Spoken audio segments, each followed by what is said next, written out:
Hi friends, welcome back to flavours of home YouTube channel. ನಾನಿವತ್ತು bread use ಮಾಡಿಬಿಟ್ಟು ಒಂದು dessert recipe ಹೇಗೆ ಮಾಡೋದು ಅಂತ ತೋರಿಸ್ಕೊಡ್ತೀನಿ. ಇದಕ್ಕೆ ಇಂಪಾರ್ಟೆಂಟ್ ಆಗಿ ಬೇಕಾಗಿರೋದು ಕಸ್ಟರ್ಡ್ ಪೌಡರ್ ಮತ್ತು ಬ್ರೆಡ್. ಸಿಂಪಲ್ ಆ್ಯಂಡ್ ಈಸಿಯಾಗಿ ಮಾಡಬಹುದಾದಂತಹ ಒಂದು ಸ್ವೀಟ್ ರೆಸಿಪಿ. ಫಸ್ಟ್ ಇದಕ್ಕೆ ಏನೆಲ್ಲ ಐಟಮ್ಸ್ ಬೇಕು ಅಂತ ನೋಡ್ಕೊಳ್ಳೋಣ ಬನ್ನಿ. ಫಸ್ಟ್ ನಾನಿಲ್ಲಿ ಬ್ರೆಡ್ ತೊಗೊಂಡಿದ್ದೀನಿ. ಬ್ರೆಡ್ನ ಸೈಡ್ಸ್ ಎಲ್ಲ ಕಟ್ ಮಾಡಿಬಿಟ್ಟು ಇಟ್ಕೊಂಡಿದ್ದೀನಿ. ನೆಕ್ಸ್ಟು ಸಕ್ಕರೆ, ನಿಮಗೆ ಎಷ್ಟು ಸ್ವೀಟ್ ಬೇಕೋ ಅಷ್ಟು ತೊಗೊಳ್ಳಿ. ನೆಕ್ಸ್ಟ್ 1 ಟೇಬಲ್ ಸ್ಪೂನ್ ಆಗೋಷ್ಟು custard powder, 1 bowl full milk ತೊಗೊಂಡಿದ್ದೀನಿ.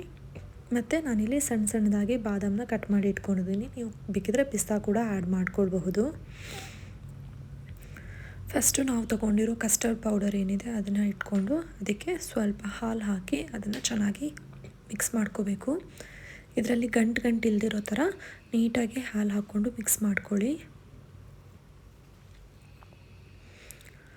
ಇದನ್ನ ಚೆನ್ನಾಗಿ ಮಿಕ್ಸ್ ಮಾಡಿ ಒಂದು ಸೈಡಲ್ಲಿ ಇಟ್ಕೊಳ್ಳಿ. ಹಾಲು ಸ್ವಲ್ಪ ಜಾಸ್ತಿನೇ ಹಾಕ್ಕೊಳ್ಳಿ, ಪರವಾಗಿಲ್ಲ, ಕಡಿಮೆ ಮಾಡ್ಕೋಬಾರ್ದು. ನೆಕ್ಸ್ಟ್ ಇಲ್ಲಿ ನಾನು ಒಂದು ವೆಸಲ್ ಇಟ್ಕೊಂಡು ಅದಕ್ಕೆ ನಾನು 1 ಬೌಲ್ ಹಾಲು ಹಾಕ್ಕೊಂಡು ಅದನ್ನು ಬಾಯ್ಲ್ ಮಾಡ್ಕೊಳ್ತಾ ಇದ್ದೀನಿ. ಈ ಹಾಲಿಗೆ ಸ್ವಲ್ಪ ಸಕ್ಕರೆ ಸೇರಿಸಿ ಅದನ್ನು ಚೆನ್ನಾಗಿ ಕುದಿ ಬರಿಸಬೇಕು. ನಿಮಗೆ ಸ್ವೀಟ್ ಜಾಸ್ತಿ ಬೇಕಿದ್ರೆ ಸಕ್ಕರೆ ಸ್ವಲ್ಪ ಜಾಸ್ತಿ ಆ್ಯಡ್ ಮಾಡ್ಕೊಳ್ಬೇಕು. ನೀವೇನಾದರೂ ಇನ್ ಕೇಸ್ ಶುಗರ್ ಅವಾಯ್ಡ್ ಮಾಡ್ತಾ ಇದ್ದೀರಾ ಅನ್ನೋದಾದರೆ ಈ ಟೈಮಲ್ಲಿ ಶುಗರ್ ಹಾಕ್ಕೊಳ್ಳೋ ಬದಲು ನೆಕ್ಸ್ಟು ರೆಸಿಪಿಗೆ ನಾವು ಹನಿ ಕೂಡ ಹಾಕ್ಕೊಳ್ಬಹುದು. ನೆಕ್ಸ್ಟ್ ನಾವು ಆಲ್ರೆಡಿ ಮಿಕ್ಸ್ ಮಾಡಿಟ್ಕೊಂಡಿರೋ ಕಸ್ಟರ್ಡ್ ಪೌಡರ್ ಏನಿದೆ ಅದನ್ನು ಈ ಹಾಲಿಗೆ ಹಾಕಿ ಇದನ್ನು ಚೆನ್ನಾಗಿ ಮಿಕ್ಸ್ ಮಾಡಿಕೊಳ್ಬೇಕು. ಇದನ್ನು ಹೀಗೆ ಲೋ ಫ್ಲೇಮಲ್ಲಿ ಚೆನ್ನಾಗಿ ಕಲಸಿ ಇದು ಸ್ವಲ್ಪ ಬಾಯ್ಲ್ ಆಗೋವರೆಗೆ ಅದನ್ನು ಹಾಗೆ ಮಿಕ್ಸ್ ಮಾಡ್ತಾ ಇರಿ. ನಾನಿಲ್ಲಿ ತೊಗೊಂಡಿರೋ ಕಸ್ಟರ್ಡ್ ಪೌಡರಲ್ಲಿ ಆಲ್ರೆಡಿ ವೆನಿಲಾ ಫ್ಲೇವರ್ ಇದೆ, ಸೊ ನಾನು ಯಾವುದೇ ಎಸೆನ್ಸ್ನ ಆ್ಯಡ್ ಮಾಡ್ಕೊಳ್ತಾ ಇಲ್ಲ.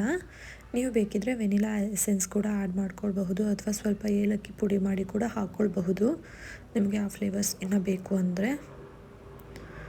ಇದನ್ನು ಲಂಪ್ಸ್ ಇಲ್ದಿರೋ ಥರ ಚೆನ್ನಾಗಿ ಕಲಿಸ್ಕೊಳ್ಳಿ. ನೆಕ್ಸ್ಟ್ ನಾನಿಲ್ಲಿ ಒಂದು ಗ್ಲಾಸ್ ಬೌಲ್ ತೊಗೊಂಡು ಅದಕ್ಕೆ ನಾವು ಆಲ್ರೆಡಿ ಮಾಡಿಟ್ಕೊಂಡಿರೋ ಕಸ್ಟರ್ಡ್ ಮಿಕ್ಸ್ ಏನಿದೆ ಅದನ್ನು ಹಾಕ್ಕೊಳ್ತಾ ಇದ್ದೀನಿ. ಅದನ್ನು ಹಾಕ್ಕೊಂಡು ಚೆನ್ನಾಗಿ ಸ್ಪ್ರೆಡ್ ಮಾಡ್ಕೊಳ್ತಾ ಇದ್ದೀನಿ. ಇದನ್ನು ಸ್ಪ್ರೆಡ್ ಮಾಡಿಕೊಂಡು ಒಂದೊಂದೇ ಬ್ರೆಡ್ ಸ್ಲೈಸ್ ಇಟ್ಟು ಮತ್ತು ಅದನ್ನು ಕಸ್ಟರ್ಡ್ ಮಿಕ್ಸ್ನ ಒಂದೊಂದೇ ಲೇಯರ್ ಆಗಿ ಹಾಕ್ಕೊಳ್ತಾ ಹೋಗಬೇಕು.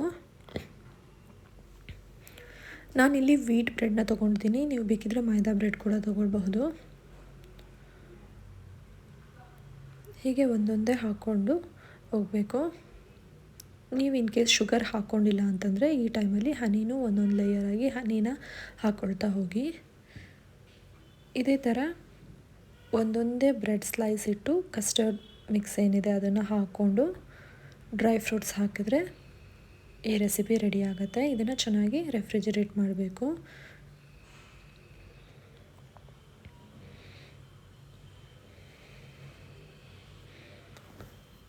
ಹೀಗೆ ಒಂದೊಂದಾಗೆ ಹಾಕ್ಕೊಳ್ಳಿ, ಆ್ಯಡ್ ಮಾಡ್ಕೊಳ್ತಾ ಹೋಗಿ. ಈಗ ನಾನು ಇದ್ರ ಮೇಲ್ಗಡೆ ಡ್ರೈ ಫ್ರೂಟ್ಸ್ನ ಹಾಕ್ಕೊಳ್ತಾ ಇದ್ದೀನಿ. ಇಲ್ಲಿ ನಾನು ಬಾದಾಮನ್ನ ತೊಗೊಂಡಿದ್ದೀನಿ, ನೀವು ಪಿಸ್ತಾ ಬೇಕಿದ್ರೂ ಹಾಕ್ಕೊಳ್ಬಹುದು. ನಿಮ್ಗೆ ಏನೇನು ಡ್ರೈ ಫ್ರೂಟ್ಸ್ ಇಷ್ಟ ಆಗುತ್ತೆ ಎಲ್ಲ ಹಾಕ್ಕೊಳ್ಬಹುದು. ಇದಕ್ಕೆ ಟ್ಯೂಟಿ ಫ್ರೂಟಿ ಕೂಡ ಆ್ಯಡ್ ಮಾಡ್ಕೊಳ್ಬಹುದು ನಿಮಗೆ ಇಷ್ಟ ಇದ್ದರೆ. ಇಷ್ಟು ಮಾಡಿ ಇದನ್ನು ರೆಫ್ರಿಜರೇಟ್ ಮಾಡಬೇಕು. ಅಟ್ಲೀಸ್ಟ್ 1-2 ಅವರ್ಸ್ ರೆಫ್ರಿಜರೇಟ್ ಮಾಡಿ ಇದನ್ನು ಕೂಲ್ ಆದಮೇಲೆ ತಿಂದರೆ ಈಸಿಯಾದ ಡೆಸರ್ಟ್ ರೆಸಿಪಿ ರೆಡಿ ಆಗುತ್ತೆ. ಇದು quick and very easy and tasty recipe. ಹೀಗೆ ಇನ್ನಷ್ಟು ಈಸಿ ರೆಸಿಪೀಸ್ಗಾಗಿ please do subscribe to my channel.